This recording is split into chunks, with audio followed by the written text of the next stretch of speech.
श्री सरस्वत्यै नमः। श्री सद्गुरुभ्यो नमः। मातृदेवो पितृदेवो आचार्यदेवो वक्रतुण्ड महाकाय सूर्यकोटिसमप्रभ निर्विघ्नं कुरु मे देव या कुंदेन्दुशाखाधवला या शुभ्रवस्त्रावृता या वीणावदण्डमण्डितकला या श्वेतवर्णा या ब्रह्मादिकशङ्करप्रभुर्देवैर्वेदा सा सरस्वती भगवती विश्वेश्वराध्या गुरुर्ब्रह्मा गुरुर्विष्णु गुरुर्देवो महेश्वरः गुरुस्साक्षात् परब्रह्म तस्मै श्रीगुरवे नमः। जयाताजले गणनामार्थकाय जयादेवसावासनामार्थकेला जयामुखे सर्वदामकीर्ति नमस्कार्या ब्रह्मचैतन्यमूर्ति कृष्णाय वासुदेवाय अगये परमात्मने प्रणतक्लेशनाशाय गोविन्दाय नमो नमः।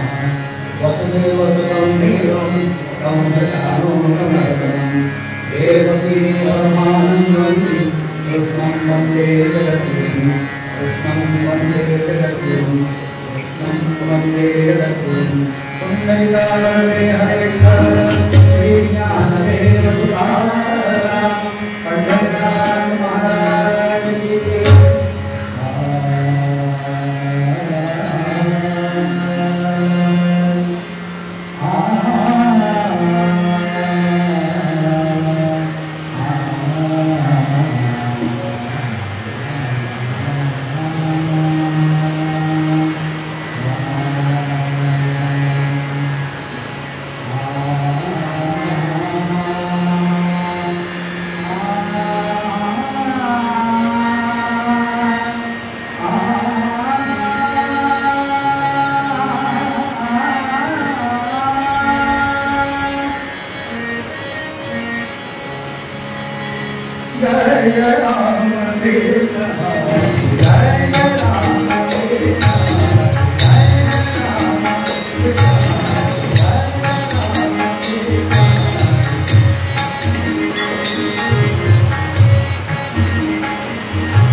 Amen.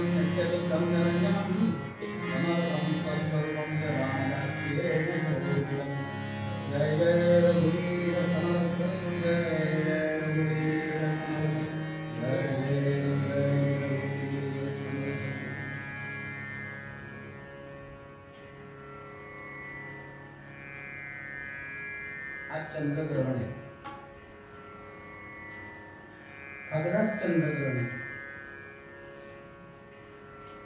बरेच जण रात्री जप तप अनुष्ठानाला बसणार असतीलच, कारण आता दिवसेंदिवस आम्हा कीर्तनकारांमुळे म्हणा, प्रवचनकारांमुळे म्हणा, व्याख्यात्यांमुळे म्हणा, किंवा दिवसेंदिवस चाललेली ही संस्कारांची शिदोरी जी वाटप चालू आहे सेवाभावी, त्यातनं दिवसेंदिवस लोकांचा धार्मिकतेकडे कल वाढत चाललेला आहे. आज सबंध देशभर हिंदुत्वाचे वारे वाहत आहेत. म्हणजे चांगली चांगली लोक सुद्धा आता, म्हणजे पूर्वी जी अत्यंत चिकित्सक अशी लोक होती ती सुद्धा आता आपल्या हिंदू धर्मशास्त्र ग्रंथांवरती अभ्यास मनन, सोशल मीडियामुळे अर्थात, कारण पोत्या बित्या कोण वाचत बसणार, हातात ते दगड असलं की सगळं कळलंय. त्यात AI टेक्निक आलेलं आहे.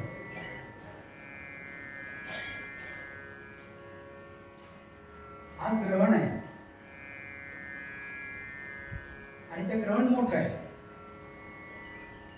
1 तास 18 मिनिटाचा तो मुख्य कालावधी आहे, पण ते 9:57 ते रात्री 1:27 वेद 12:30लाच लागलेले आहेत, म्हणजे 12:39ला. काही खाल्लं पेलं नसेलच कोणी, मी सोडून.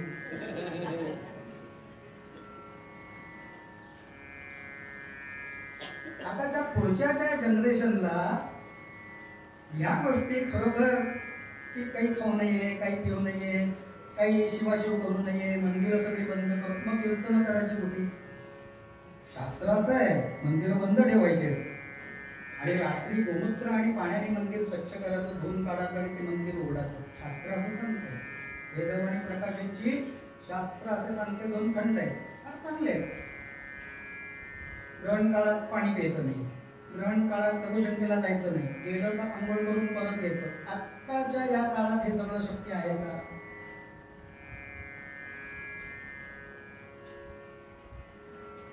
आणि मग अशा वेळेला या संतांचे आमच्यावरती एवढे उपकार वाटतात, जसं गोंदवलेकर महाराजांनी सांगितलं, मी सांगतो त्याच्या पलीकडे कोणी काही सांगत असेल तर ऐकू नका, इतकं ठामपणे सांगणारे संत.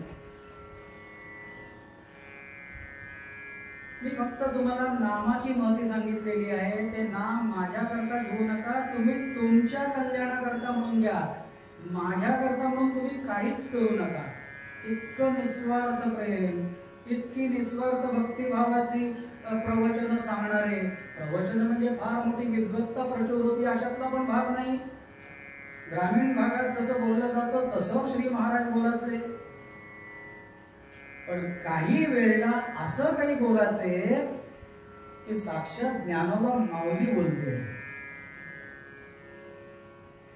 न लगे व्याकरणाची, होतंय काय? वास्तविक इथे आम्ही वाटेल त्याच्या आर्यामध्ये घेत नाही, परंतु पेटी वाजवण्याकरता दिग्गज बसलेली आहे, नाव पण दिवीज आहे. आणि इकडे तर काय, या दोघांकरता तरी कीर्तनाला यावं असं वाटतं.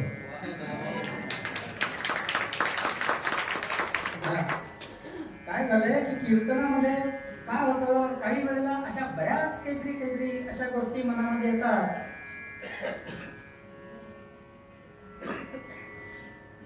या ठिकाणी कीर्तन माझ्याऐवजी सौभाग्यवतींचं ठरलं होतं, परंतु त्या पण आजारी, मी पण आजारी. आमच्या घरी सगळेच आजारी पडलेले काय की गणपतीत. मगाशी मी पण झोपून होतो, पण महाराजांच्या पुढे बुवांना सांगितलं, महाराजांच्या पुढे उभा राहिलो आणि म्हटलं तुम्हीच घेऊन जा, तुम्हीच ते कीर्तन करा, तुम्हीच घरी पोचवा स्वतःच्या. अजून वेळ आहे. न लगे व्याकरणाची, न्यायाची घटपटाची घटपटती,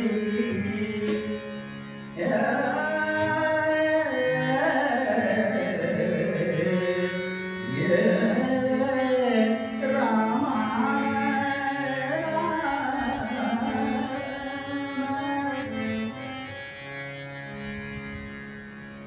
वैकुंठ पेण मोदी भावा परी दीन दीन कट नटते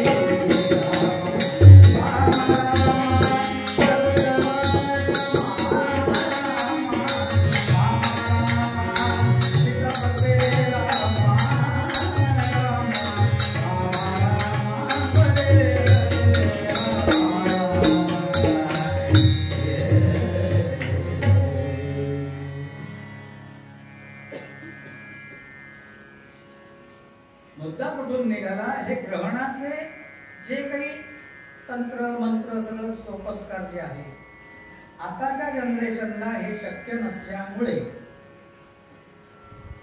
नुसत्या भावनेनी भक्तिभावाने केलं तरी ते होते बघा. मग त्या 3 तासाच्या ऐवजी आपण 1 तास नामस्मरण तरुण मुलं करतात, अवश्य करतात. तासभर बसायचे ना, नामस्मरण करायचे ना, करूया. बरं, पुन्हा असं आहे की नामस्मरणामध्ये चित्ताचं ऐक्य सांभाळणं ही गोष्ट कठीण आहे. ती महाराजांवर सोडून देऊ. ते ऐक्य वगैरे तुम्हीच बघा. महाराज म्हणतात सगळं मी घ्यायला बसलेलं आहे, तू फक्त बस. आहे जवळ सोनी करा एक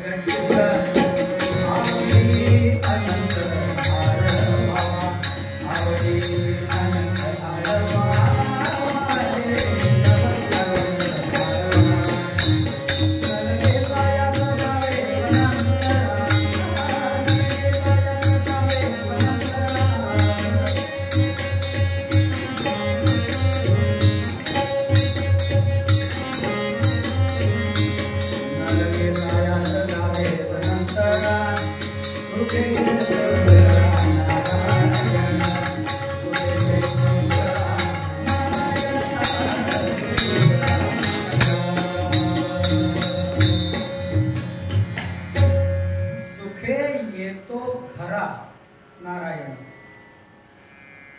स्वतः श्री महाराजांचा एक अभंग आहे, राम नाम सार वेदांचा आधार सांगितले सार संतजनी. श्री महाराज शेवटच्या चरणात म्हणताय, दास म्हणे तुम्ही हेची नक्की करा, सुखे राम तुमच्या घरा येईल. राम आपल्या घरात येईल. आणि बऱ्याच जणांना त्याची अनुभूती येते. अर्थात या ठिकाणी श्री महाराजांबद्दल बोलतोय याचं कारण श्री महाराजांचा परिवार आहे, भक्त. सर्वच संतांनी तसं सांगितलं. हो, गजानन महाराज घ्या, अक्कलकोटचे स्वामी घ्या, अगदी ते आत्ता वादाच्या भोवऱ्यात पडलेले साईबाबा घ्या. यांच्यावरनं खरं म्हणजे वाद घालण्यासारखा विषय काही नाहीच आहे. काळ होऊन गेला, खूप जुना होऊन गेला.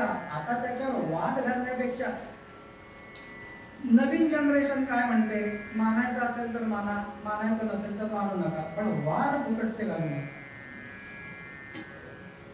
एखाद्याला ग्रहणाविषयी नाही काही वाटत, नको वाटू दे, त्याचा प्रश्न आहे तो. एखाद्याला वाटतं नाही हे सगळं सोपस्कार झालेच पाहिजे, पण मग ते असंच आहे का, ते तसंच आहे का, ते हेच केलं पाहिजे का, ते तेच केलं पाहिजे का. जसं महाराजांना एकाने प्रश्न विचारला, महाराज तुम्ही म्हणता नुसतं राम राम राम राम म्हणा, तुम्हाला राम भेटेल. असं जर असतं तर मग नोकरी नोकरी नोकरी नोकरी आत्ताचा गहन प्रश्न. मिळेल का नोकरी? तर हे विचारलं कोणाला? कोंडोलेकर महाराजांना. आपण कुणाच्या लेवलला, आपण कुणाशी काय बोलतो, समोरचा माणूस काय लेवलचा आहे, समोरचं व्यक्तिमत्व कुठल्या योग्यतेचं आहे. जर ब्रह्मानंद महाराजांसारखे म्हणजे पूर्वाश्रमींचे अनंत शास्त्री लेले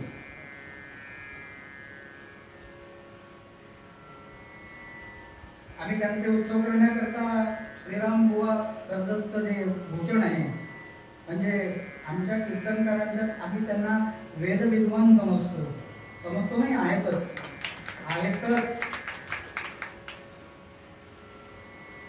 मला प्रश्न पडतो, त्या सिरियामध्ये काय चाललंय हे या बोर्डनं कसं लिहिता येतं? ते कीर्तनकार प्रवचनकार त्या सिरियामधले काय असेल ते लिहितात. अफगाणिस्तान, परवा तुम्ही अफगाणिस्तानचं लिहिलं. विद्वत्ता देणारा गुरु भेटला ना की माणूस अति विद्वान होतो. आणि विद्वान असून सुद्धा पाय जमिनीवर राहतात. याचं उत्तम उदाहरण म्हणजे श्रीराम पुरोहित. खरंच टाळ्या मिळवण्याकरता वाक्य नाही, टाळ्यांकरता वाक्य नाही, पण हे वाक्य फार महत्वाचं आहे. आमच्या कीर्तनकारांच्यात आम्ही त्यांना खूप मानतो. मी त्यांना म्हटलं मला तुम्ही वारकरी कीर्तन शिकवा. अशी मंडळी दिवसेंदिवस जर वाढत गेली ना तर खूप चांगलं होईल. कर्जतकरांचं एक दुसरं वैशिष्ट्य असं आहे की रायगड कीर्तन संकुल आणि सोहम हा जो ग्रुप आहे यांनी मिळून हे जे कीर्तनाचं दर महिन्याला चालू ठेवलेलं आहे. मगाशी मी माझी खंत त्यांना बोलून दाखवली. कीर्तनकार भरपूर आहेत पण पुढे यायला तर पाहिजे आणि पुढे आणण्याचं कार्य. आणि तुम्ही श्रोते, जगदीश मूर्ती हे कीर्तनात नुसती म्हणण्याची ओवी नाही, तुम्हाला खरोखर जगदीशाच्या मूर्तीच्या ठिकाणी आम्ही मानलं पाहिजे आणि तसं तुमच्याशी वक्तव्य आम्ही केलं पाहिजे. नाही तर मी सर्वज्ञ आहे, मला सगळं येतंय, माझं अनुभव आहे, माझं वक्तृत्व काय आहे, आख्यान काय रंगत ना. आणि म्हणून तिच्याऐवजी मी आलो. कीर्तनाच्या सेवा चालूच असतात, तो करून घेतो. महाराजांना सांगितलं कर्जतला जायचंय, तर त्यातून हा पाऊस 20 मे पासून पाऊस चालू झालाय, तो अजून थांबला नाही बघा. 30 मेला आमची कोकणातली विहीर भरली. तेव्हाने प्रश्न सोडवला पाण्याचा. आता प्रश्न असं पडलाय या पाण्याचं करायचं काय. म्हणजे म्हणतात ना, घेता किती घेशील तो करा नाही, नेईल जेव्हा ती चुक्या करानी आणि सांभाळीशी तू किती दो करानी. म्हणून द्यायला लागला ना की तो भरपूर देतो. श्रद्धा हा फार महत्वाचा विषय आहे आणि ती श्रद्धा ठेवण्याकरता म्हणून मार्गदर्शन करण्याकरता सद्गुरूच असावा लागतो. सद्गुरू जे मार्गदर्शन करेल मी सांगितलेल्या मार्गावरूनचा. रघुपती राघव राजा राम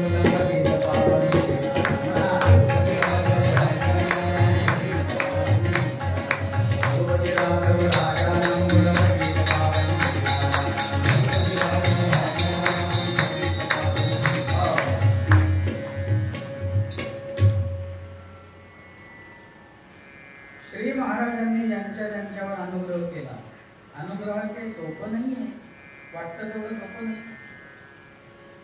कारण स्वातंत्र्य प्राप्तीनंतर अनेक साधू संत, अत्याधुनिक साधू संत, आता तर डिजिटल साधू संत आले, ते एकाच वेळेला लाखो लोकांना हात वर करून अनुग्रह देतात. अनुग्रह एवढा सोपा असतो? स्वामी विवेकानंद म्हणतात अनुग्रह म्हणजे काय? एखादा चैतन्याने भारावलेला एक महात्मा आपलं चैतन्य अशा कुठल्या तरी योग्य व्यक्तीमध्ये संक्रमित करतो की तो पण तितका श्रेष्ठतेचा असेल. जसे ब्रह्मानंद महाराज, शिष्य सुद्धा योग्यतेचा हवा. आणि मग आपल्याला तर विनाशयास मिळालेला अनुग्रह. गेले गोंधवल्याला घेतली जपाची माळ, काय 2 रुपयाची काय पावती असेल ती केली, केला आतमध्ये अनुग्रह. ते सुद्धा सोपं नाहीये. कारण त्या स्थान महात्म्यावर, त्या स्थानावर श्री महाराज स्वतः आहेत आणि त्यांच्या इच्छेने घटना घडत आहेत. आधी ह्या वाक्यावर विश्वास हवा. आले देवाजीच्या मना, आले देवाजीच्या मना, आले देवाजीच्या मना.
श्री महाराजांच्या इच्छेशिवाय एक तर माणूस तिथे जात नाही. खोटं वाटत असेल तर माझ्या आत्ता इथे समोर उदाहरण आहे आमच्या सौभाग्यवती. दरवर्षी आम्ही उत्सवात बोलतो त्याला काही दिवस जायचे. एक वर्ष मी म्हटलं चल गोंधळला जायचं आपलं वेळ नाही नको गर्दी खूप असते हे मनात किंतु आला. तर तिथे गेल्यानंतर 3 दिवस झाल्यानंतर मी फोन केला. त्यावेळेला मोबाईल नव्हते, लँडलाईन. मला फोन आला मी आज रात्रीच्या गाडी निघते. तुला आधीच म्हटलं होतं महाराजांची इच्छा होती दरवर्षी जातो यावर्षी का नाही दोघं. रात्री 2 वाजेपर्यंत स्टँडवर उभी होती. खोटा आहे का माझ्या देखत विचारावं. रात्री 2 वाजेपर्यंत शेवटची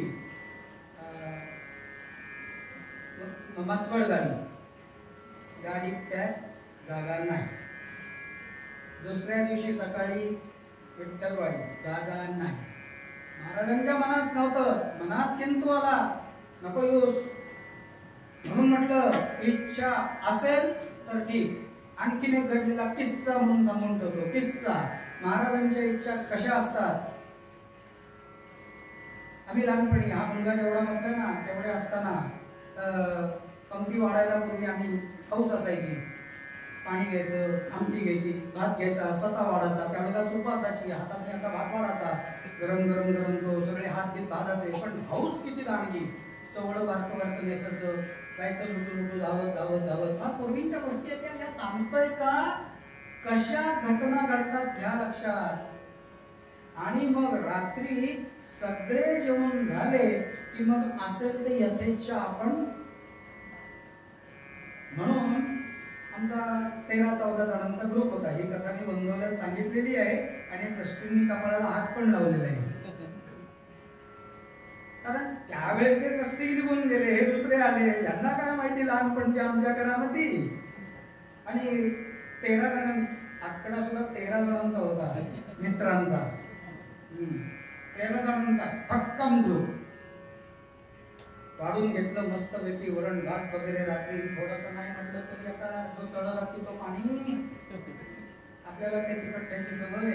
रात्री चटणी बिटणी स्वतः मस्त बनवून घेतली. आणि मग म्हटलं हे बघा आपल्या अंगात ताकद आली पाहिजे, तूप किती वाटतील तेवढे पाहिजे तेवढं घ्यायचं. 10 चमचे तूप प्रत्येकाच्या पत्रावळीवर वाढून घेतलं. घरी नाही खायला मिळत, किती मिळतंय. 10 चमचे तूप घेतलं. काय घ्या मजबूत म्हणलं, चला केशरी भात चांगला केलाय, घ्या तूप वाढून मस्त मजा करू. सुरुवात करणार इतक्या तत्कालीन विश्वस्त आले. नाव मी सांगणार नाही, करणे चालू आहे तुमचं. गोंधळात नाव सांगितलं होतं. ते आले आणि म्हणले, त्यावेळेला ते मला बाल हरदास म्हणून हाक मारायचे.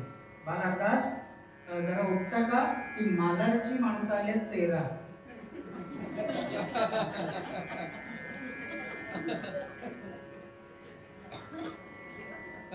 आणि देवाजीच्या मनात आता संस्थान असल्यामुळे शिव्या तर देता येत नाही, पण दिल्या मनातल्या मनात. कुठून कडमडली मालाडच्या लोकांना रात्रीची वेळ सापडली, यायला दिवसभर काय कडपडले. तेव्हापासून कानाला खडा लावला, अपेक्षा ठेवायच्या नाहीत. अपेक्षा भंगाचं दुःख फार वाईट असतं, त्याच्यापेक्षा अपेक्षा न ठेवणं चांगलं. पहिला उपदेश महाराजांनी दिला. महाराज असे शिकवतात, नलगे व्याकरणाची न्यायाची गटपटाची गटपटली वैकुंठ पेट मोठी भावाकरी ही नदी न. आणि खरोखर की आपण म्हणतो ना की जुन्या काळामध्ये हे जे शास्त्र सगळी सांगितली गेली, ते जे ग्रहणावरून आपला विषय जो निघालेला होता, जुन्या काळात या शास्त्री पंडितांनी वगैरे वगैरे जे जे काही संस्कार करून ठेवले आणि स्वतः आचरणात त्यांनी आणले, त्याच्यामुळे ते म्हणतील तसं घडत देखील असेल. एक फक्त कथा सांगतो आणि पूर्वरंग थांबवतो, कारण आख्यानाकडे वळवतोय. धर्मराजाने राजसूय यज्ञ करायचं ठरवलं.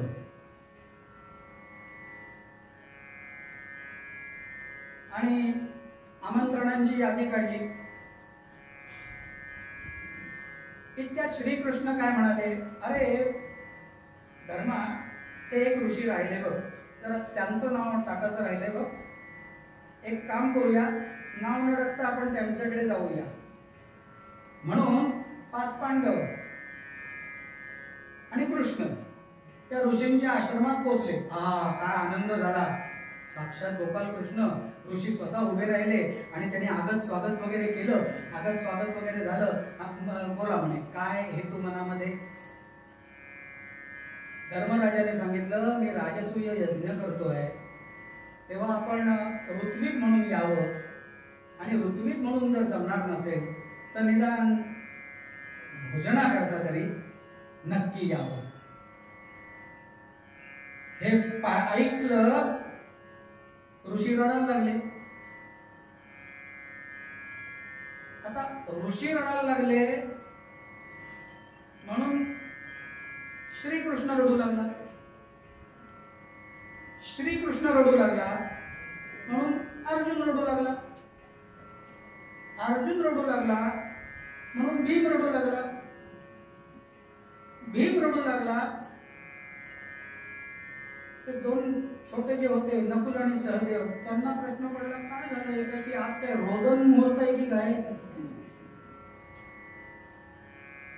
काही कळे ना. शेवटी सहदेवाने विचारलं, कृष्णा रडायला काय झालं. पहिली सुरुवात ज्याने केली ना त्याला विचार. म्हणून सुरुवात कोणी करत नाही आजकाल. केली काय कशी येते.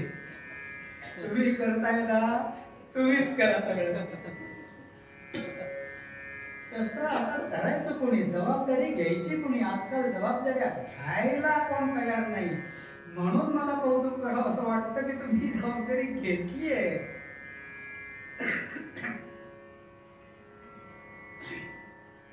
ऋषींना विचारलं काय झालं बुवा, का रडताय का? त्याने सांगितलं काय आहे, खरं म्हणजे ब्राह्मणाने परांना घेऊ नये. परान्नेन मुखं दग्धं हस्तौ दग्धौ प्रतिग्रहात्. परान्नाला दोष आहे, पण बोलवतोय धर्मराजा. आता ब्राह्मण्याचं पालन करू का धर्मराजाच्या आज्ञेचं पालन करू, या संकटात पडलो म्हणून मला रडू आलं. अर्जुनाला विचारलं तू का रडू लागलास? श्रीकृष्ण रडू लागले म्हणून मी रडू लागलो. भीमाला विचारलं मला काय माहित, दोघं रडायला लागले म्हणून मी रडायला लागलो, मला बाकी काही कळत नाही. शेवटी श्रीकृष्णाला विचारलं श्रीकृष्णा तू का बरं रडलास? असा विचार करणारा हा ब्राह्मण खरा ब्राह्मण आहे. याला प्रश्न पडला ब्राह्मण्याचं पालन करू का राजाज्ञा पाळू, असा प्रश्न, असा विवेक, असे विवेकी ब्राह्मण अजूनही आहेत, अजूनही विवेकी ब्राह्मण आहेत. पण सध्या काय झालंय की या वातावरणात जातपात न काढणं फार योग्य वाटतं, परंतु अजूनही विचार विवेक चालणारी लोक भरपूर आहेत.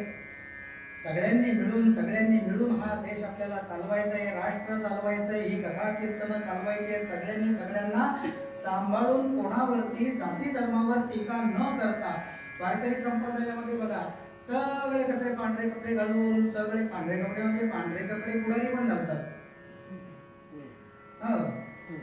पण वारकरी संप्रदायाचा जो वेश आहे तो बाहेरून पण पांढरा आहे आणि आतून पण स्वच्छ पांढरा आहे.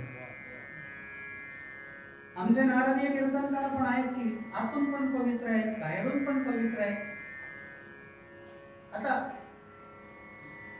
कीर्तनाच्या या ज्या नारदीय आणि वारकरी या ज्या शाखा आहेत त्या ठराविक ठिकाणी, वारकऱ्यांची संपूर्ण देशभर आहे, आपली महाराष्ट्रात ठराविक ठिकाणी टिकून आहे आणि ती टिकून राहिली पाहिजे. कारण याच्यामध्ये सुद्धा फार चांगलं सांगितलं जातं ना.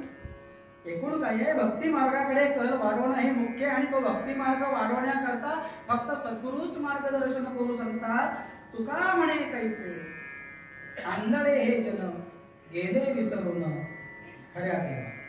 मग खरा देव कुठे आहे? आज ग्रहण आहे, एक सांगून ठेवतो, आज रात्री काहीही करता आलं नाही ना, नुसतं बसता तरी येईल आपल्याला तासभर, 3 तास नको. कारण 3 तास म्हणजे ते झोप येणारच, कीर्तनात येते तर घरी का नाही येणार? नुसतं बसलो ना तासभर, ठाईच वैसोनी करा एक चित्त आवडी अनंत. आपला जो श्वास चालू आहे हाच म्हणजे फुकटचा आहे, सगळं फुकटच चालू आहे. पण फुकटाला किंमत नसते, त्याला किंमत आपण दिली पाहिजे. आज रात्री तासभर आपण बसूया का? सगळे नक्की बसूया. तुम्ही तुमच्या घरी, मी माझ्या घरी. हो, पण हे करूया. आतूनच आपल्याला सगळे संदेश मिळतील, आतूनच आपला भगवंत प्रगट होऊन द्या. आणि म्हणजे मग अशी परिस्थिती येणार नाही की तुका म्हणे कैसे आंधळे जे न गेले विसरून करा देवा. सद्गुरूंनी आपल्याला सांगितलंय. आणि मुखामधून नाम येणं ही महाराजांच्या इच्छेवरच अवलंबून आहे. मालाडला एक उद्योगपती आहेत, त्या ठिकाणी कीर्तन झालं होतं. ते मला म्हणले मी हाताने हिरे माणकं मोजतो पण मुखात नाम येत नाही, तुम्ही ते कीर्तन करा आणि ते सांगा. म्हटलं नाही, मी कीर्तन जरी केलं तरी तुमच्या मुखातून नाम येईल असं नाही, ते महाराजांची इच्छा हवी ना मुळात.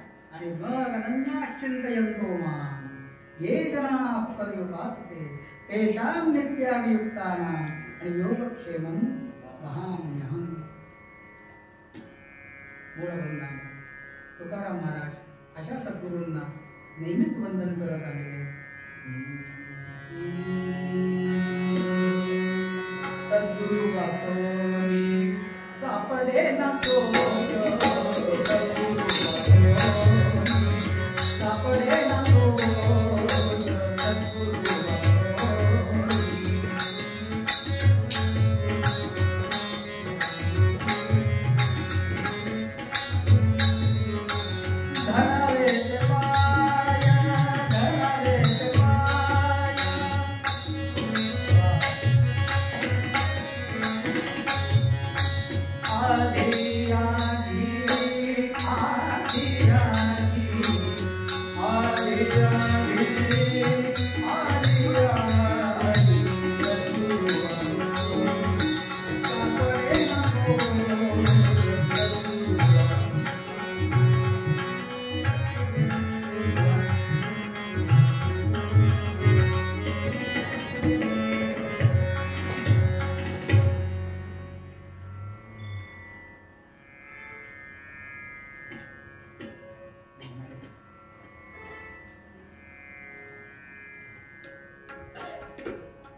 आज ज्यांची कीर्तन सेवा आपण श्रवण करतोय ते रायगड जिल्ह्यातले आणि खरं तर महाराष्ट्रातले देखील ख्यातनाम कीर्तनकार पनवेलला राहतात. सुप्रसिद्ध कीर्तनकार हरिभक्ती परायण श्रीराम बुवा चितळे.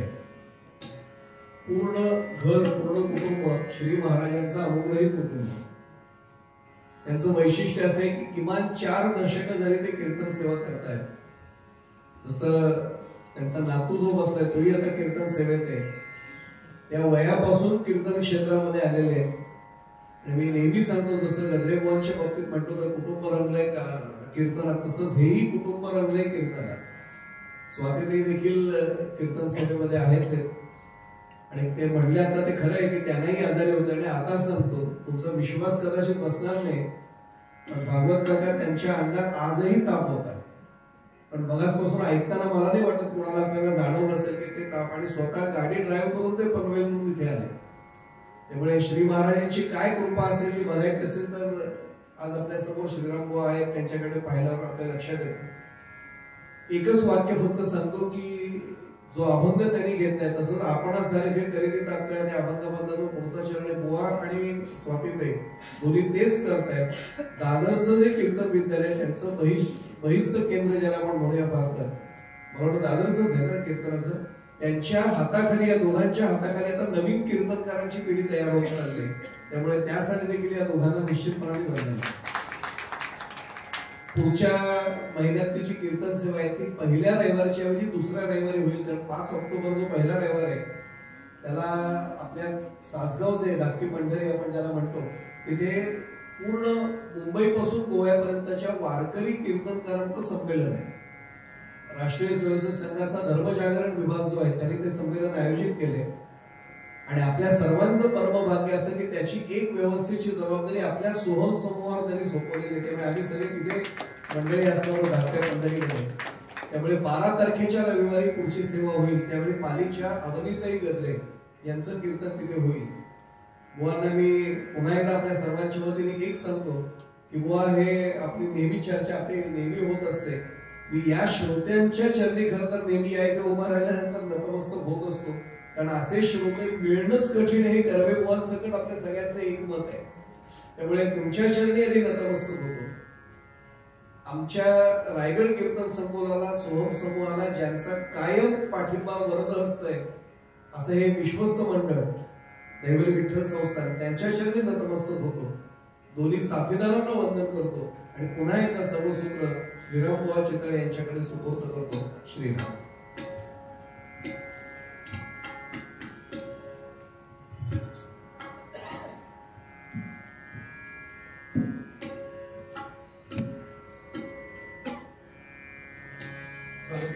चार वाक्यात पण बरंच काही हे यांचं वैशिष्ट्य आहे.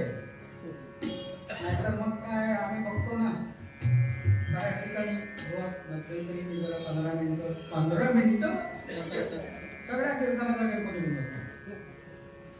बऱ्याच ठिकाणी असं होतं. आणि मग काही म्हणजे बऱ्याच ठिकाणी काही ठिकाणी तर असा अनुभव येतो की आता पुढचा आपण काही करू नये. पण नाही, मर्यादा महत्वाची. नीती न्याय मर्यादा म्हणून भक्ती ज्ञान आणि वैराग्य स्वधर्म कर्म आणि साधन कथा श्रवण निरूपण आणि मनन नीती न्याय मर्यादा हे 12 गुण ज्या ज्याच्या अंगात असतात तो सद्गुरू, असं समर्थांनी एका ओवीत वर्णन केलेलं आहे. पुन्हा कधी आलो तर या ओवीवर बोलू. फक्त 12 लक्षणं. थोडा वेळ सर्वांनी भजन करूया का?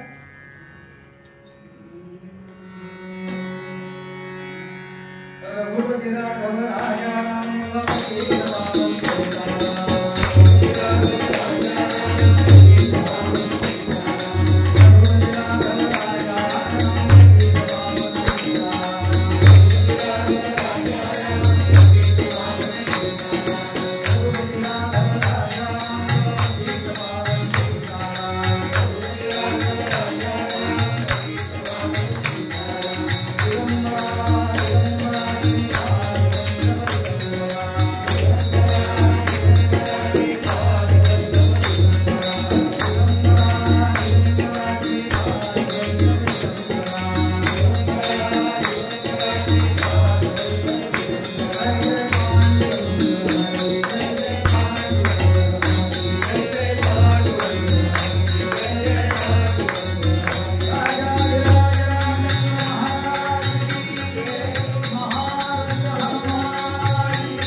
आज पौर्णिमा आहे.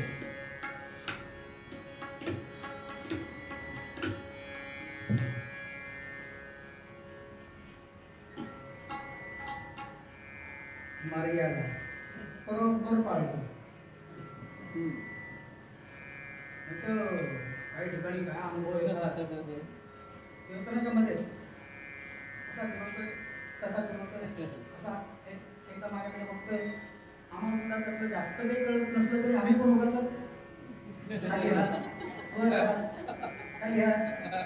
तुला त्यातलं काही कळतंय काय, तू काय तबला मास्टर आहेस का? पण नाही, उगाच आपल्याला कुठे तो पण समजून चालतो, याला पण अक्कल कमी दिसते.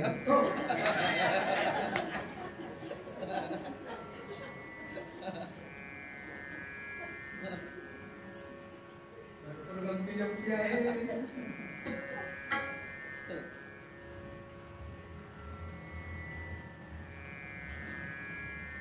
पौर्णिमेची रात्र होती. शुभ्र चांदणं पडलेलं आहे आणि राजप्रासादाच्या गच्चीवरती सोन्याच्या कड्या लावलेला झोपाळा आहे. हे वैभव होतं, आजही आहे ठराविक ठिकाणी. आणि त्याच्यावरती पहुडले होते राजयोगी मच्छिंद्रनाथ. नवनाथांबद्दल बोलताना मला खूप आनंद होतो, कारण नवनाथ भक्तिसाराची मी बरीच पारायणं पूर्वी करत होतो. त्याच्यामुळे कसं काय काय हा संप्रदाय आहे, काय आहे, आणि मग कसं काय हे सगळं झालं असेल की शाबरी विद्या म्हणजे काय, तेवढ्या करता अलभागवतांची पुस्तकं आणून ती वाचत बसलो. आणि हे सगळं किती कठीण आहे. आणि गोंधळेकर महाराजांचे जे गुरु होते तुकाराम चैतन्य म्हणजे तुकामाई, हे त्याच संप्रदायातले होते. त्याच्यामुळे काय आहे की त्याविषयी सुद्धा थोडीशी आपल्याला माहिती असावी म्हणून तो अभ्यास केलेला आहे. नाहीतर महाराज सांगतील त्याच्या पलीकडे आम्ही का बरं करू, नाही का? परंतु त्या नवनाथ संप्रदायात फार पूर्वी पुरातन काळामध्ये जी शाबरी विद्या होती, त्या शाबरी विद्येचं थोडक्यात एक आख्यान बघूया आपण. तिथे माणसाचा पोपट बनवणं, पोपटाचा माणूस बनवणं, ते नंतर मग इकडे मांत्रिक लोक ते तव्यावर हात चिटकवून ठेवणं, झाड सुकवून दाखवणं वगैरे असे प्रकार बरेच करत होते. हे आत्तापर्यंत माझ्या लहानपणी मी बघितलेले आहेत. त्या एक समाज आहे, त्या समाजातल्या लोकांना या विद्या अवगत होत्या.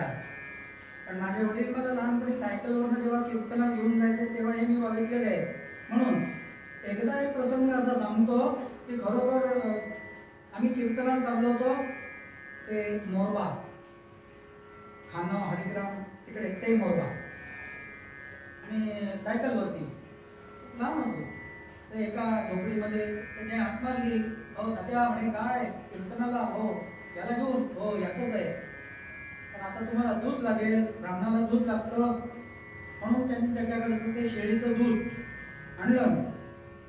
आपण म्हणला ब्राह्मणाला साखर लागते साखर आमच्याकडे नाही थांबा म्हणला. तो गेला कसली एक मुळी आणली एवढी एवढी आणि ती त्याच्या ढवळली ते गोड झालं. त्यांना बरोबर माहिती तो म्हणतो ही मुळी नसती ना तो नुसतं बोट फिरवून दूध गोड केलं असतं. एवढी त्याच्या अंगात विद्या होती. त्याचं नाव पण सांगून ठेवतो बापू कातोडी राहणारा वाघेऱ्यातला. आता कोण ओळखत असेल नसेल काय माहित नाही. अशा विद्या होत्या. तर राजयोगी मच्छिंद्रनाथ पहुडले आहेत आणि प्रेमळा राणीच्या मांड्यांवरती त्यांचे पाय आहेत आणि प्रेमळा राणी मोठ्या प्रेमानं ते पाय चेपत आहे. जुन्या काळातलं दृश्य सांगतोय आता नाही हो. आता हे पाय चेपणं वगैरे स्वयंपाक बनवणंच कठीण. पाय कुठे चेपताय अगदीच काही आठवलं संध्याकाळच्या वेळेला पास्ता मागवा पास्ता मागवा तू कर की त्यांच्यासारखी चव येत नाही. बरोबर ते नाकात बोटं घालतात शी काय शी.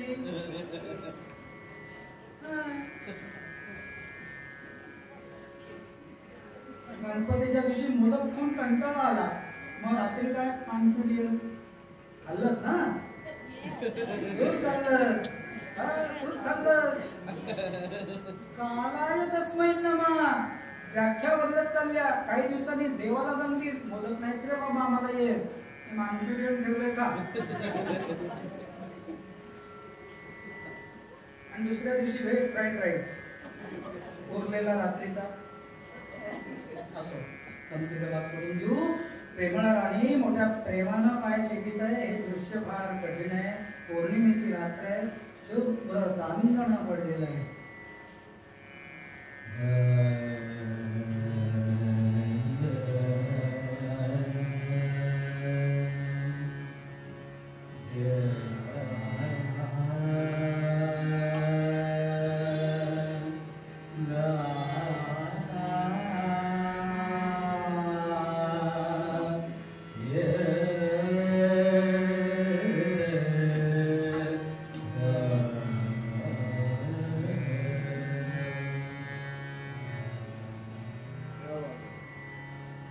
पौर्णिमा असल्यामुळे रजनीनाथ हा नवी युगवला.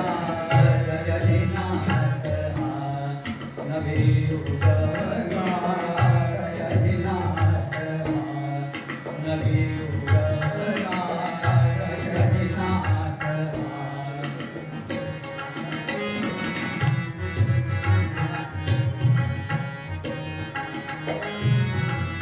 राजवती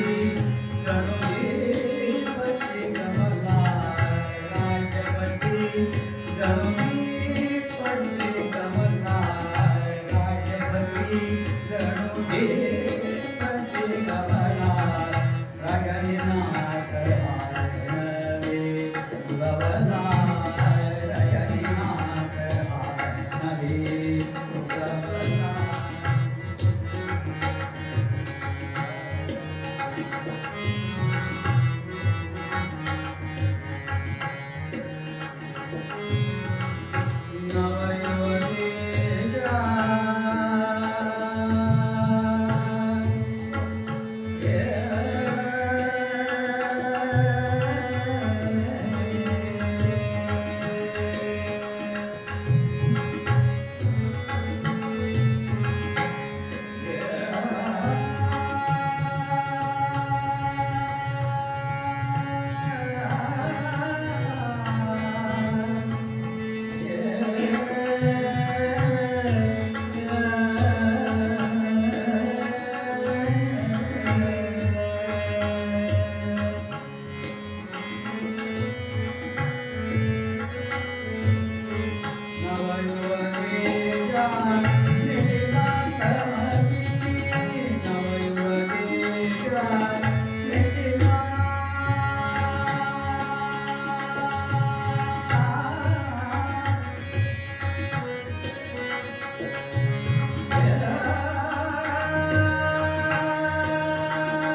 शुभ्र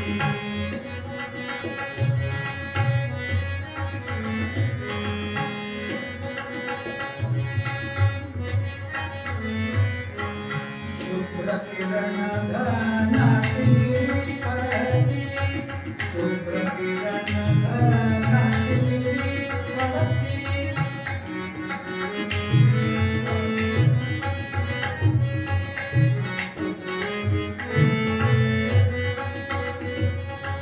पंखीने विपदाच्या धारा, रजनीनाथ हा नवी उगवला, रजनीनाथ हा नवी उगवला, रजनीनाथ हा नवी उगवला.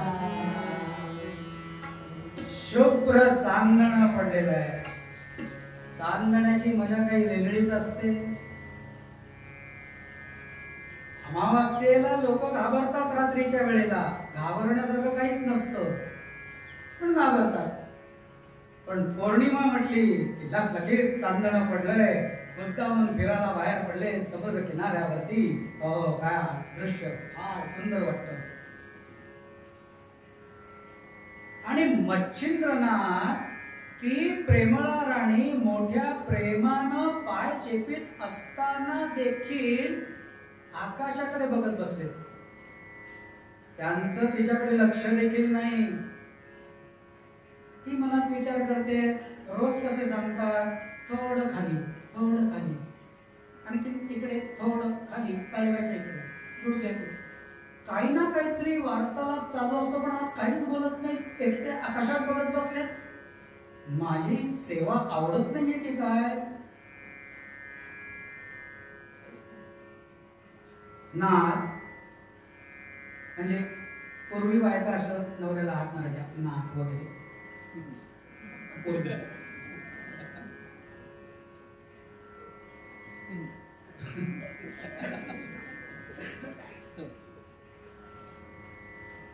आता अहो पण राहिलं नाही.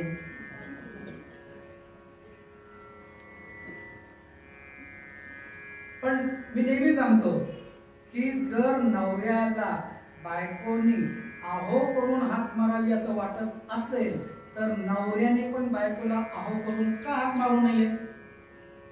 पेशवाईपर्यंत ही प्रथा चालू होती. पेशवाईमध्ये आहो म्हणायचे, माधवराव मोठमोठी जे थोर मंडळी होऊन गेली, आहो करून हाक मारायचे. बघा म्हणजे पुन्हा जमलं तर करा, आमच्या घरी काही जमणार नाहीये, मी आपला बोलतोय.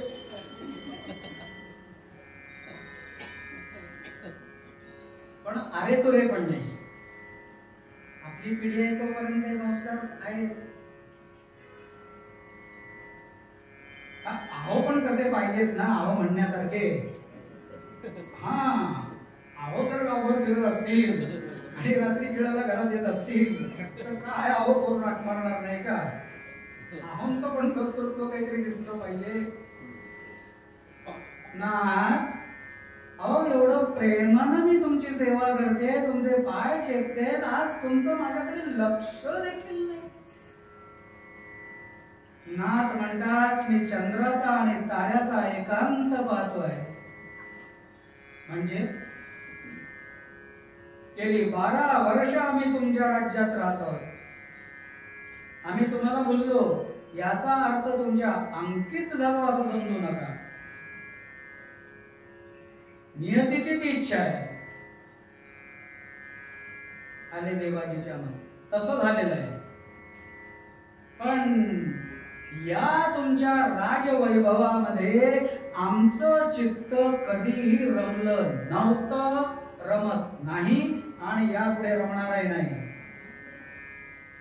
आम्हाला हे सगळं मायाजाळ सोडून जायची इच्छा आहे, पण आमचा शिष्य अजून आला नाही, त्याची आम्ही वाट बघत आहोत, त्याच्या आगमनाची. मिलिंद गुंतला कमळित, माझी अवस्था कशी झाली तुमच्या इथे? मिलिंद गुंतला कमळित, ऐसे झाले येथ आमचा शिष्य गोरक्षनाथ. आम्हा पुसत येत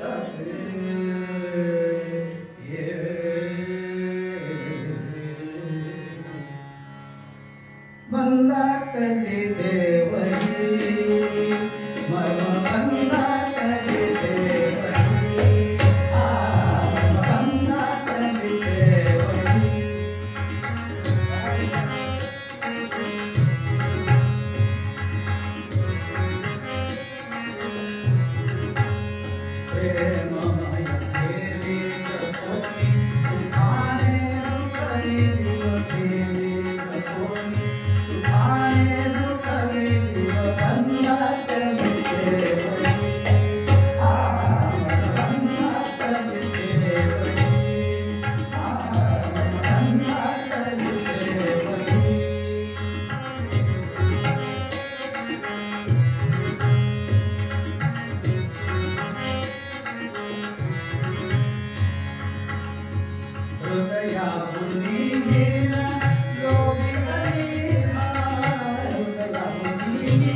देवीच्यामुळे तुझ्यामुळे पण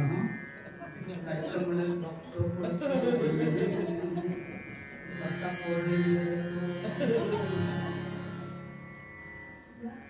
काय वय आहे यांची, काय हात तयार आहे तो आणि पाय जमिनीवर आहे, हे विशेष आहे. भरपूर कलाकार आम्ही बघतो, भरपूर कलाकार बघतो, पण पाय जमिनीवर असणं फार महत्वाचं आहे. हे संस्कार. आमची अवस्था अशी झाली आहे, आम्ही इथे अडकून पडलो. मिलिंद गुंतला कमळीत, तशी आमची अवस्था करून ठेवली. आम्ही वाट बघतो तो यायची. आता राणी विचार करते, हा कोण नाथ आणखीन मध्येच येणार आणि तो येणार आणि यांना घेऊन जाणार. मग तो यायच्या आधीच त्याला मारून टाकला तर राजसत्ता काय करेल सांगता येत नाही. राजाची मर्जी फिरली, काहीही करता येतं असा एक गोड गैरसमज आहे.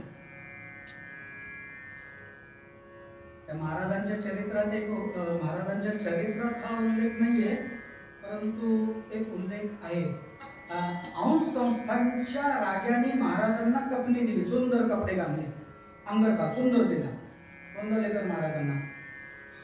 आणि ते फेरफेर धरला आणि ते महाराज गोपालकृष्णासारखे दिसू लागले. तेव्हा औंधचा राजा म्हणाला मनातल्या मनात, मी एवढे सुंदर अंगरखा दिला म्हणून महाराज सुंदर दिसतात. महाराज दुपारी भोजन वगैरे झाल्यानंतर निघाले घोड्यावरनं. वाटेत एक शेतात एक कुंभार चिखल तुडवत होता. त्याचा हातावरती देशी म्हणत बसत नाही. महाराज स्वतः तिथे गेले त्या अंगरख्यासकट आणि स्वतः चिखल तुडवू लागले आणि सगळा अंगरखा चिखलाने माखून काढला. राजा म्हणतो, महाराज अहो किती मोलाचं, माझ्या रामा व्यतिरिक्त दुसरं मोल या जगात नाही. अंगरखा काढला, आजचा अंगरखा तुला घे, रामनाम घे. कुंडलिका वरदे हरे. तसे मच्छिंद्रनाथ. आणि खरोखर राणीनं फतवा काढला की राज्याच्या सीमेच्या आसपास दिसणारे सगळे गोसावी बैरागी नागपंथी जे दिसतील त्यांना ठार मारून टाका.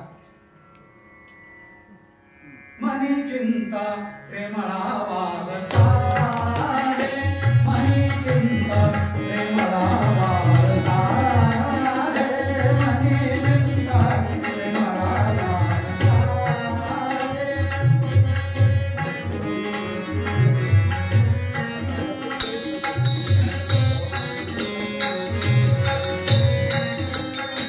प्रवासी सर्वरी सांगता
राजा बोले दळ आले सीमेवरती कडक पहारा. दिसला गोसावी की विचारतो, कोण आहेस, पुढे चाललायस? राज्याच्या नदी. एक तर इकडे जाता येणार नाही आणि जायचं असेल सगळे गोसावी बैरागी बंद झाले. जसे कोरोनात रस्त्यावर कोणच फिरत नव्हते, कीर्तनकार पण लपून बसले. तसा आर्थिक फटका खूप असतो. चोरून झाली पण मनात भीती ही होतीच की आपल्याला काही होणार नाही ना. कारण काही गोष्टी कीर्तनात बोलायच्या असतात, पण हे संसर्गजन्य रोग असतात, ह्यांना आपण काय करू शकतो? हे व्हायचे ते होतात, आले सगळ्यांना झाले, कोणी सुटला नाही त्यातनं. सद्गुरु कृपेने जे वाचले. गोंधवलेल्या परिस्थिती काय होती, कसं कोणी मॅनेज केलं असेल?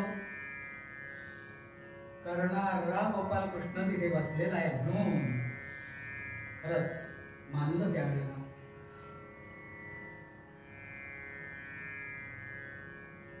दिसला बैरागी टाक मारून, दिसला बैरागी, त्याच्यामुळे बैरागी येणंच बंद झालं. अहो बैराग्यांचं हे सगळं बघून लोक सुद्धा जायची बंद झाली.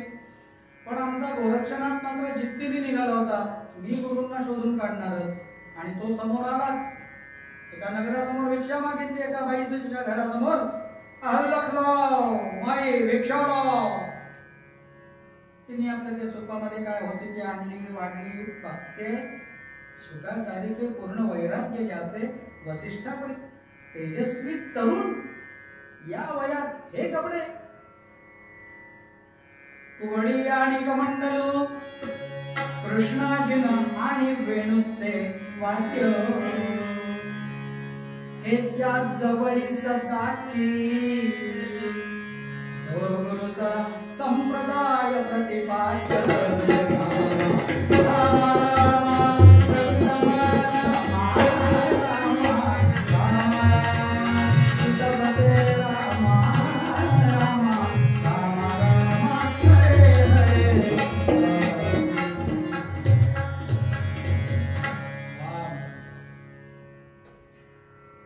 कानफाटे जोगी त्यांना म्हणायचे.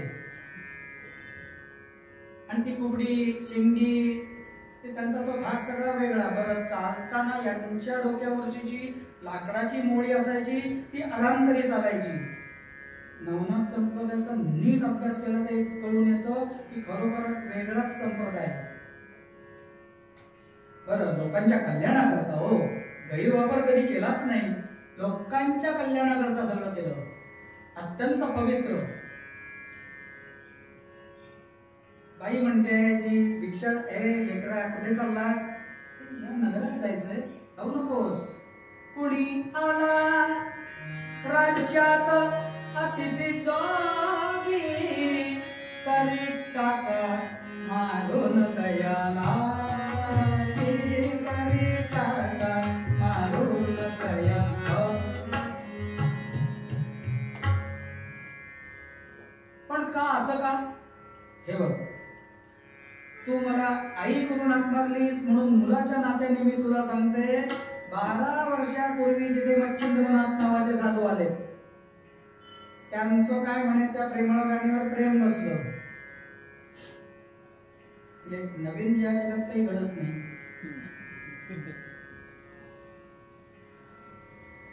त्यांना मुलगा देखील झाला. बापरे, एवढ्या गोष्टी पुढे गेल्या. आणि आता म्हणे त्यांचा कोणतो शिष्य येणार आहे. तुझं नाव काय रे? गोरक्षनाथ हुशार. नाव सांगितलं नाही. काही नावात काय आई, तुमच्या मुलासारखा भिक्षा मिळाली, आता मी परत जातो, तुम्ही सावध केलं का मला? मनात म्हणतो नाही जायचं. दुसऱ्या वाटेने निघाला. प्रवेश मिळणार कसा हा मोठा प्रश्न होता. एका झाडाखाली रासधारी मंडळी कार्यक्रम करणारी कपाळाला हात लावून बसली होती. का तर म्हणे आमचा मृदुंग मला आजारी पडला. मृदुंग कोणी वाजवायचा हा मोठा प्रश्न. गोरक्षनाथ म्हणतात, गुरुकृपेहून मला मृदुंग वाजवता येतो? त्याला शिकायला लागतं, विशारदच्या परीक्षा द्याव्या लागतात, गुरुकुली जायला लागतं, फी भरावी लागते. आणि ते दा तीन ते सगळं शिकायला लागतो. नाही म्हणला, गुरुकृपेने येत आहे, थोडस तुमची सेवा होईल. द्या द्या म्हणे, द्या त्याच्याकडे द्या. हे वाजवले म्हणे काहीतरी. चल ते कणिक आण. पूर्वी पप्पा त्याला कणिक बिणिक लावायचे.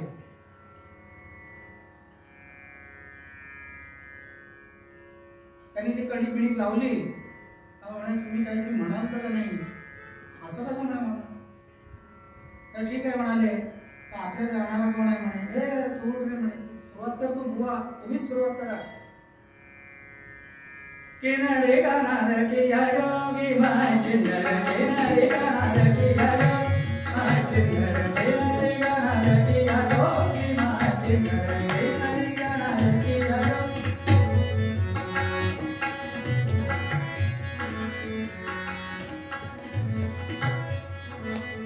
बेडाले रागू वागे माचिंदर, बेडाले रागू वागे माचिंदर, बेडाले रागू वागे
आता आमचा तबलावाला मेला तरी चालेल, तुम्हीच चला. पुंडलिका माणसाचा असं असतं, चांगला कलाकार मिळाला की जुना चुलीत गेला तरी चालतो.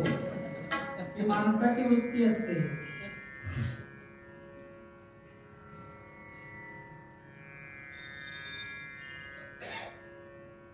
पण म्हणाला, पण मग तिकडे काय आमचा वेश तुम्ही घाला.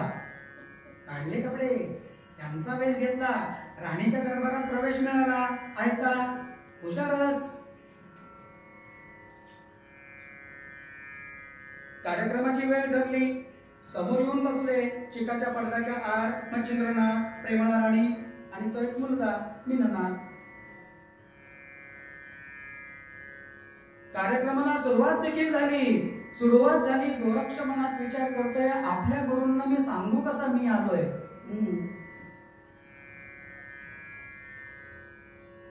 मृदुंगावरती स्वर काढले बघा. चलो मच्छिंदर गोरख आया,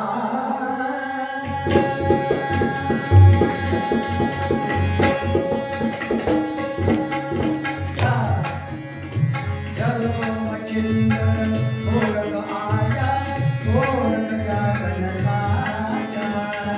चलो मच्छिंदर गोरख आया, गोरख जागरण लाया.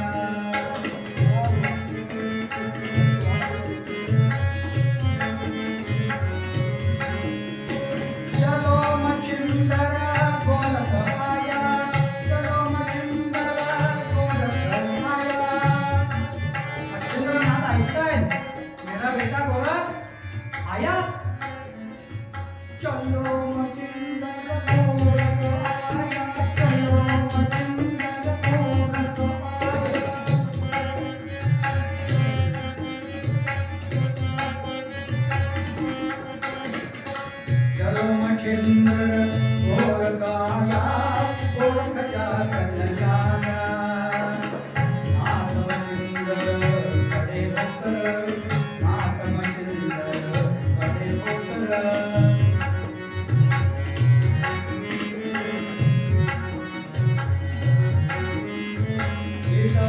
रे कमला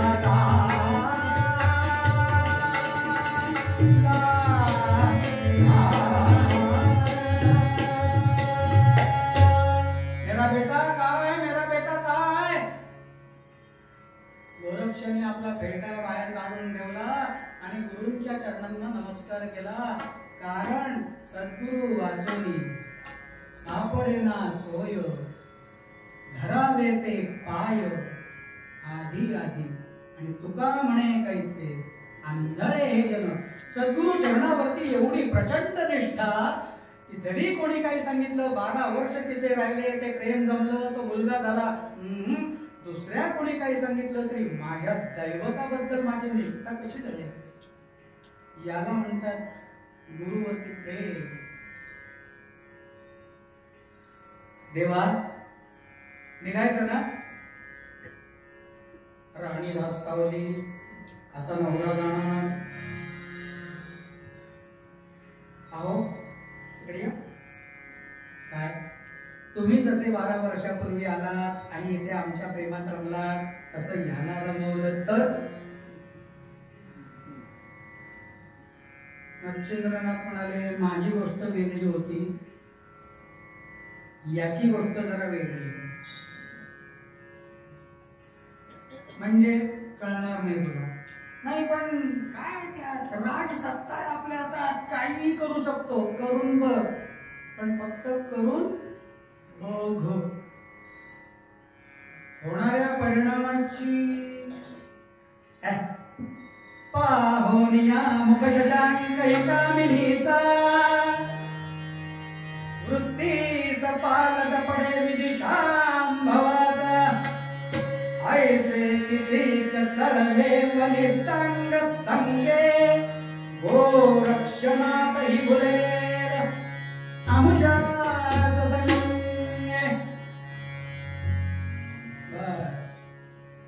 त्यांनी मनोमन डोळ्यांनी गोरक्षाला विचारलं. गोरक्षाने सांगितलं हरकत नाही. तिने लगेच 4 सुंदर सुंदर स्त्रियांना, नर्तकींना, दासींना बोलावलं. हे बघा, आम्ही आमच्या राजखर्चाने तुमचं लग्न लावून देऊ, फक्त तुम्ही याला इथे जाळ्यात पकडा आणि ठेवा. म्हणजे नवरा पण वाचला.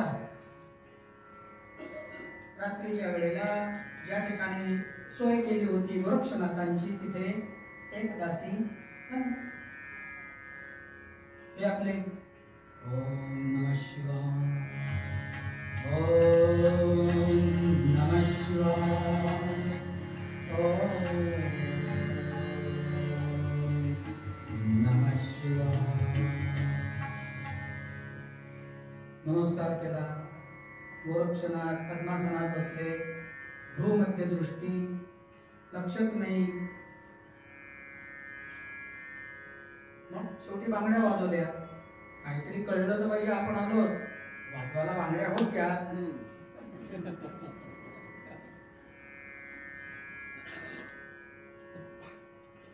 आता टॅटू असतात, टॅटू.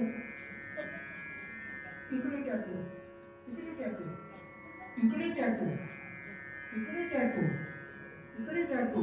आणखीन कुठे असतो माहिती नाही. हे कशा करताय सगळे वेडपट केली टॅटूची.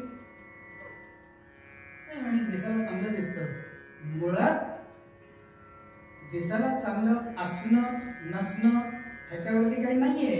रंग काळा गोरा याच्यावरती काही नाहीये. तुझं आत्मस्वरूप किती सुंदर आहे याचा आधी विचार कर. आणि ते आत्मस्वरूप फक्त सद्गुरू शिकवतात, बाकी कोणी दाखवत नाही.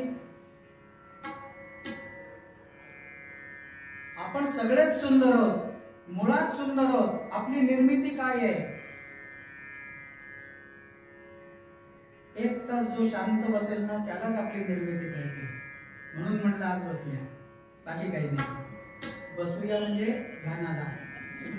बसूया म्हटल्यावर काही ठिकाणी तरुण बुवा क्या बात आहे.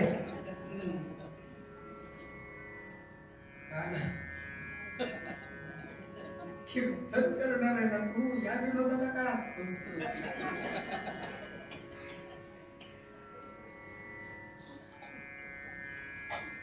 अशा गमती जमती मुद्दामून करतो बरं का. याच्यात काही संस्कृतीला धक्का वगैरे काही लागत नसतो. संस्कृतीला कसले आम्ही धक्का लावतोय.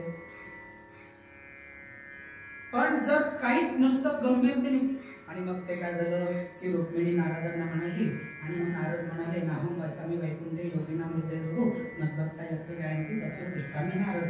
आणि मग देवांनी असं सांगितलेलं असल्यामुळे, आणि मग त्याप्रमाणे, आणि मग आणि मग ते नारद भक्ती सूत्रामध्ये त्यांनी असं सांगितलेलं आहे. आता कीर्तनाला कुत्र तरी बसेल का? माणसं तर सोडा, कुत्र देखील बसायचं नाही. गमती जमती पाहिजे. मुख्य भाव हा महत्वाचा. पण ते सांगत असताना 4 लोक हसली पाहिजे, 4 लोक रडली पाहिजेत. काही कारुण्य प्रसंग असतात, श्रावण बाळासारखे. चांगलं असतं, खूप चांगलं असतं. आणि मग नाथ तुमची सेवा करायची. कसली? तुमच्या पायाला तेल लावून देऊ? दमले असाल चालून चालून? कसलं तेल? पतंजलीचं. आजकाल ते पतंजली, काही झालं की पतंजली. पण सगळ्या वस्तू आजकाल मिळतात का त्यांच्या दुकानात? सगळंच मिळतं आणि चांगलं आहे, उपलब्धता आहे, सगळं चांगलं आहे. वाईट त्याच्यात काहीच नाही. आणि तो माणूस स्वतः किती ग्रेट आहे. त्यांची योगासनं करणं म्हणजे फार कठीण आहे. केवढा तो पॅरालिसिस झालेला माणूस तो योगामध्ये एवढा पुढे आला. ते बाकी लोक काय बोलतील त्याला काही आपण लक्ष द्यायचं नाही. जे चांगलं आहे तेवढं घेता येतं ना आपल्याला. तो रामदेव बाबा खूप मोठा माणूस आहे बाबा. लोक योगा त्याच्यामुळे करायला लागली. तरुण जनरेशन जी आहे ना ती त्याच्यामुळे करू लागली.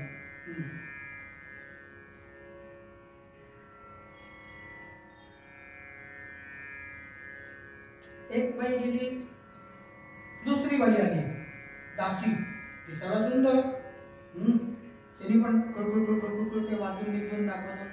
गोरक्षणात विचारतात, काय हो तुमचं नाव? म्हणली शांताबाई.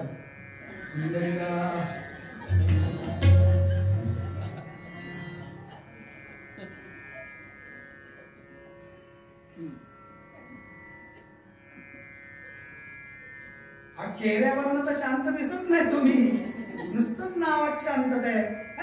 आला इथे नाही ना कोणी. तर माझी पुण्यतिथी कर्जत, पुण्यतिथी निमित्त नातवाला कीर्तनाला पुढल्या वर्षी उभं राहावं लागेल.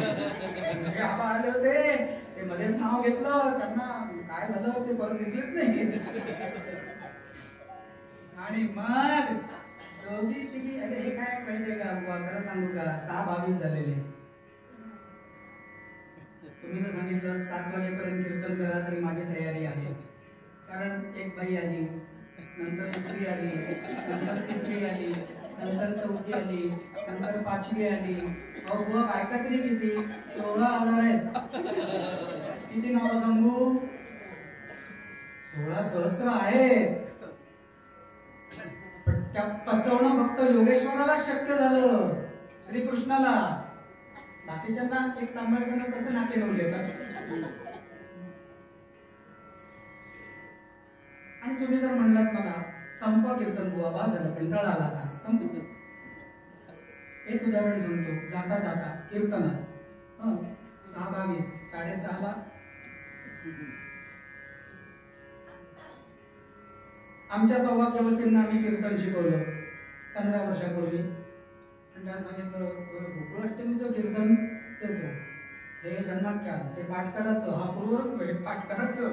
गाणी सगळी बसवून घेतली. आणि तबल्याला समीर कर्वे, नंदूंचा मुलगा. काय असतं, साथीदार नेहमी परिचयातले असावेत, त्यांना माहिती असतं कुठे काय वाजवायचं. जसं ताईने सुरुवात बरोबर एकदम केल्यावर मी समजलं, झालं, रंगलं. तसं यांनी मगाशी ती साठी उचलताना त्यांनी जोपर्यंत तो उचलत नव्हता तोपर्यंत मला सहन नव्हतं. त्यांनी उचलल्यावर म्हटलं मानलं. हे सगळं पाठ बीट करून दिलं. रात्री 12:39चा तो जन्म. 12 हिला मी सांगून ठेवलं होतं 12:35 झाले की फुलं वाटायला सांग. आणि तो 7वा जिरला, 6 गेले 7वा जिरला आणि तो 8वा निघाला. आणि तो आला 9 महिने 9 दिवस पूर्ण झाले. तो श्रावण ती अष्टमी आली बरोबर 12:39ला. 12:35 झाले तरी ते पहिलं काळातच देवकीचा जन्माला आला नाही.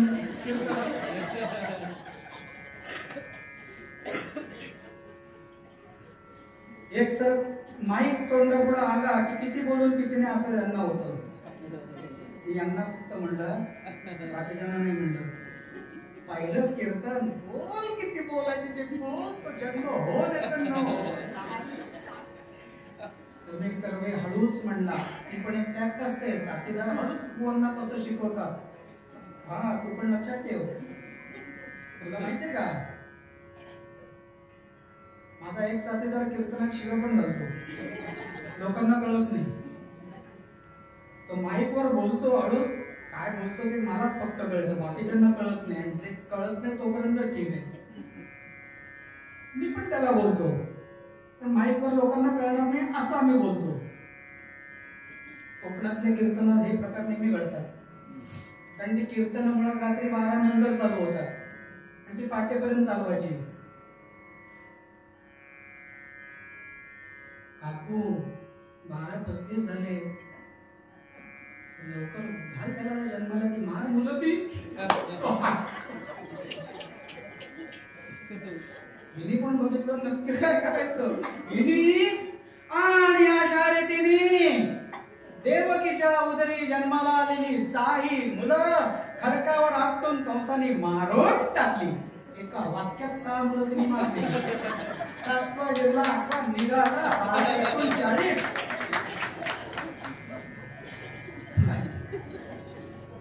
म्हणून म्हटलं तुम्ही म्हणला श्रीराम बुवा संपवा, 6:25 झाले किती संपली. या एक टॅक्ट असतात. तर अशा रीतीनं आणि झालं काय की तो काही रमला नाही. शेवटी राणीनं विचार केला, जाऊ दे आता काय, नवरा आपला जाणारच आहे. म्हणून दुसऱ्या दिवशी मच्छिंद्रनाथ म्हणाले, महिना झाला आता मात्र निघतो. म्हणून का होईना थोडंसं सोनं नाणं असं भरलेलं होतं ते झोळीत टाकलं भिक्षा म्हणून आणि निरोप दिला. त्यांनी गेला. गुरु शिष्यांची जोडी निघाली. गुरु शिष्य निघालेले आहेत. वाटेत नाथांना लघुशंकेला लागले. ते म्हणतात, बेटा गोरख प्रेमाने, अरे इथे काही भीती वगैरे आहे का रे? गोरक्षनाथ मनात विचार करतात, अजून माझी परीक्षा? यांना भीती? कळी कालाची शेंडी हातात धरणारे नारायणाचे अवतार साक्षात आणि यांना भीती? कसली भीती? काय नाही म्हणाले भीती वगैरे? नाही ना, नक्की नाही ना? त्यांना कसली भीती? आपल्या गुरुला भीती? अजून 2 पावलं पुढे गेले. इथे पद आहे खरं पण 6:27 झाले. इथे कसली भीती? पुढे आणखीन थोडे गेले. पुन्हा विचारतात, इथे काही भीती? एक काम कर, ही झोळी जरा सांभाळ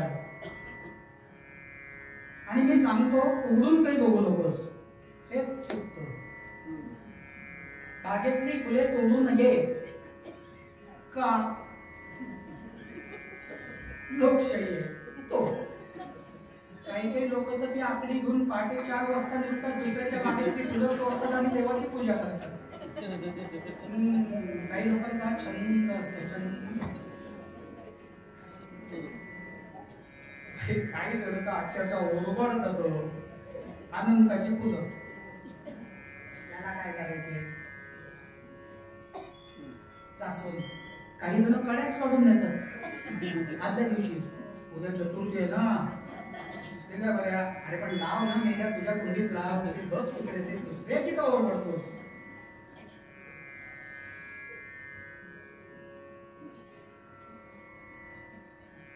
मग ही झोळी द्या म्हणला, घेतली आणि ते लघुशंकेला गेले. ह्याने ते नेमकं उघडून बघितलं. आपल्या देवाला सोनं नाणं काय करायचंय? लोकांचं कल्याण करणार आपण, जगाच्या कल्याणात संतांच्या विभूती देहजिदविती परोपकाराने आपला गुरु जर असं सोनं नाणं घेऊन बसला तर काय करायचंय काय? म्हणून ते सगळं फेकून दिलं आणि त्या वजनाचे दगड भरून ठेवले, गाठ मारून ठेवली. मच्छिंद्रनाथ आले. ती जोळी वजनदार आईनं बघितली, लावली, चालले, शिव हरले शिव हरले, सांब सदा शिव शिव हरले, हे खरं म्हणतो, पण 6:28. आणि थोडं पुढे गेल्यानंतर पुन्हा विचारलं, बेटा गोरख, काही भीती वगैरे नाही ना? त्याने सांगितलं, भीती मागे फेकून दिली. कुंडलिका वरदे गोपाल कृष्ण भगवान की भीती मागे फेकून दिली म्हणजे गाठ उघडून बघितली, दगड. अरे हे काय केलंस? ते नाही, हेच होतं. नाही नाही, हे नव्हतं. मग काय होतं? वृक्ष विचारतोय, बेटा कसं काय शक्य झालं रे तुला हे सगळं? मनापासून त्याग, वैराग्य सगळं? देवा, तुम्ही जेव्हा मस्तकावरती हात ठेवला त्याच वेळेला सगळं सुटलं होतं. अरे पण मग ते गेलं ना. मनात आणलं तर आपल्या कृपेने नुसत्या स्पर्शाने परत निर्माण होईल. लोह परिसाची न साहे उपमा, सद्गुरु महिमा ऐसी आहे. आपणा सारिखे करते तत्काळ, नाही काळ वेळ तया लागी 6:30. रजा घेतो. कीर्तनाच्या सेवेकरता या ठिकाणी आपण कर्जतकरांनी सोहम समूह आणि रायगड कीर्तन संकुल यांच्या वतीने या ठिकाणी आमंत्रण दिलं. सेवा उत्तम झाली निश्चित सांगतो. त्याचप्रमाणे हार्मोनियमचे साथ संवादिनी दिविजा, मी आधीच सुरुवातीला सांगितलं की हे असे दोघं असले ना की काय. आणि त्या चैतन्य आधीच मला तिकडे दिसला, येणार आहे जीवा जीवाला गाणी अत्यंत उत्कृष्ट अशी. म्हणजे खरंच तुमच्या पोटात परमेश्वराने जादू टाकलेली आहे. महाराजांची कृपा आहे. या ठिकाणी सर्व श्रोते, मुख्य जे श्रोते लागतात, एक तर नाही काय पाऊस आहे, काय ते कीर्तनात जाऊन ते काय नाही आले, न झोपता बसले. कीर्तन अत्यंत उत्कृष्ट. असं झालं आपल्या सगळ्यांच्यामुळे हे सगळं शक्य होतं. केव्हाही सेवेला बोलवा, केव्हाही काळ्या रात्रीत बोलवलं तरी कर्जतकरांकरता कसलीही अपेक्षा न धरता केव्हाही येऊ. कारण तुमचं प्रेम होतं.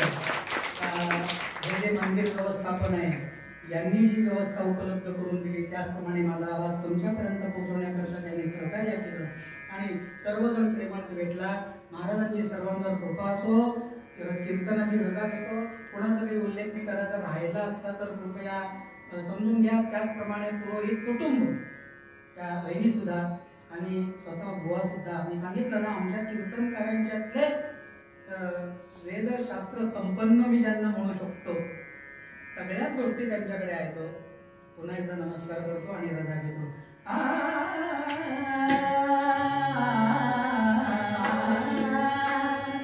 सद्गुरु वाचोनी सापडे